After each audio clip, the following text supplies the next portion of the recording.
We are at the milking parlor and we want to see the preparation of cows before they are milked, the milking process, and the milk process after milking. So let me take you along.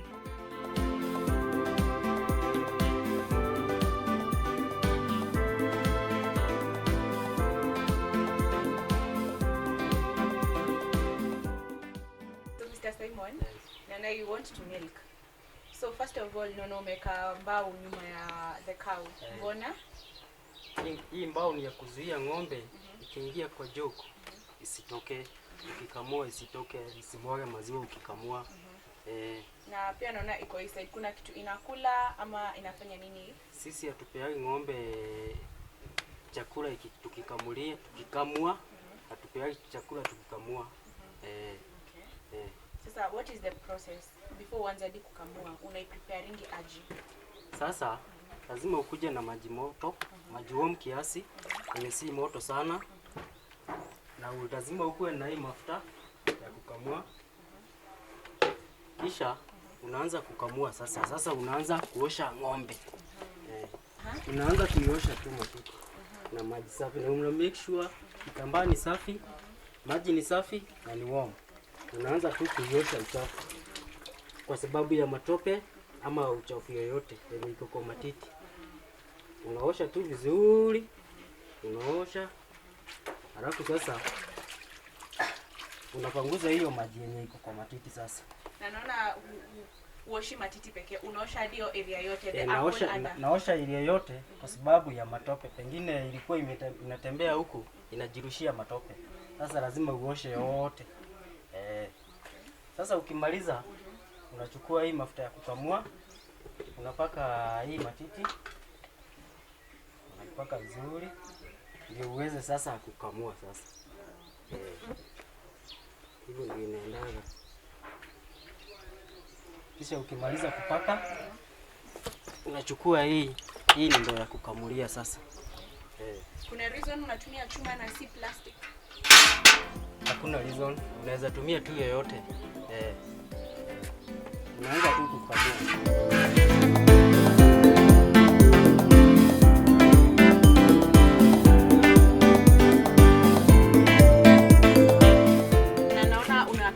Kwa unatoa maziwa yote kwa matiti hadi kama inatoka kadogo. Kwa nini?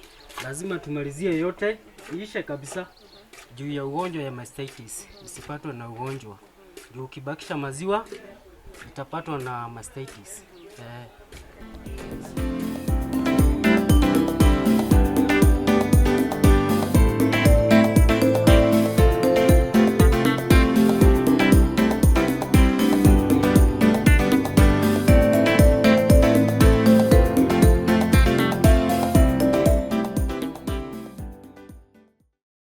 After milking, we want to understand the process that the milk goes through. That is pasteurization. So Mr. Ken, naona hapa nyuma yetu kuna machineries. Hapa nyuma yetu tuko na pasteurization machine ambaye zile maziwa yetu when we are producing 250 liters and above, tunatumia maziwa ingine tunauza ikiwa pasteurized so that it can last long in our selling self. So hapa tuna pasteurize maziwa to kill the bacteria, and we have the machine that we normally pasteurize it here, it's here, and the other one we use it for mala.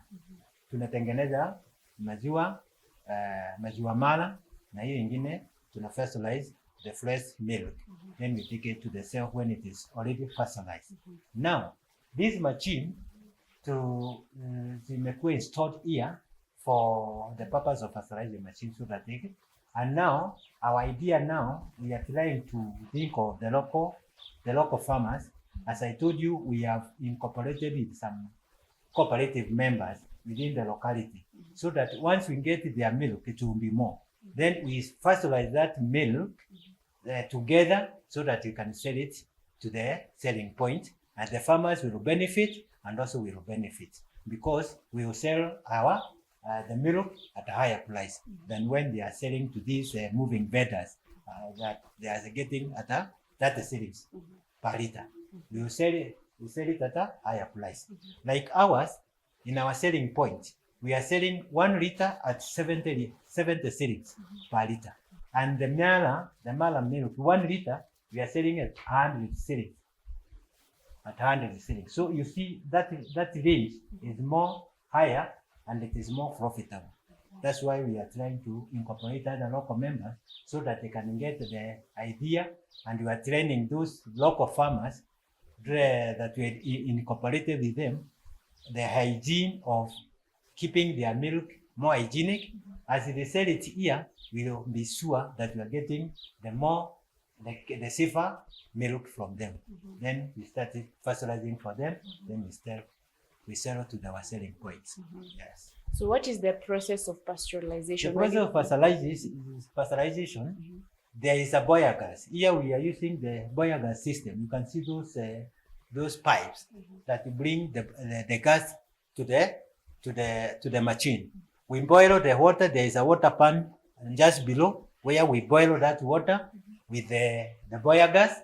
When it reaches to for the fresh milk, when it reaches to 65 degrees centigrade to 75, that milk is already pasteurized.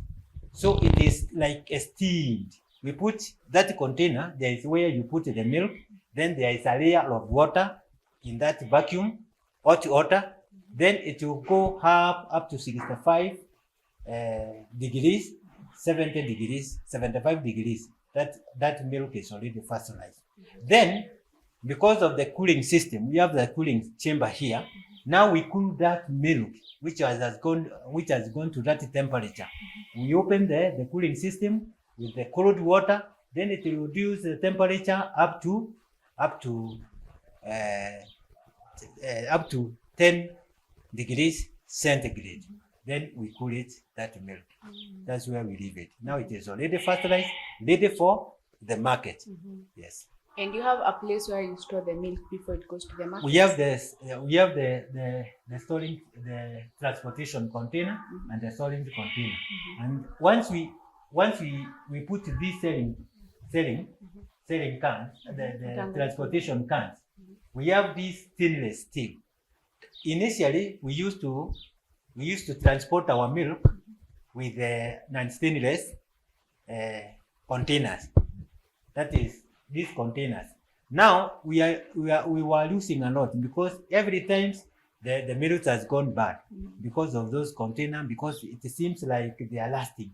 But later on, we came now to realize, and we were taught by other organizations that these stainless containers are better in transportation and also in milk storage. That's where we normally use the stainless container that you can see here. Now, once the milk is more and there is more milk that we are pasteurizing, there is also a freezer here where we keep that milk to wait for the second pasteurization time. That's why we have this freezer here. Yes. Yes. And you talked about mala. What is the process of the mala? Is all the same. The heating system is all the same. For the mala, instead of heating to 65 degrees centigrade to 75, for the mala, we will heat it higher. That is 75 to 80. But where it goes best is when it reaches to 82 to 85. Once it reaches to 84 degrees centigrade, you just cool it. Then there is what we call culture. The culture, that is the morphelic, that make it milk to sour it better. When it reaches to 25, when the degree comes lower up to 20 to 25, that we put that culture. Then it goes down a bit for 10 minutes. Then we remove that milk. We put it to this container for one day. Then we transport it to our market. And there we have had it, the process of pasteurization.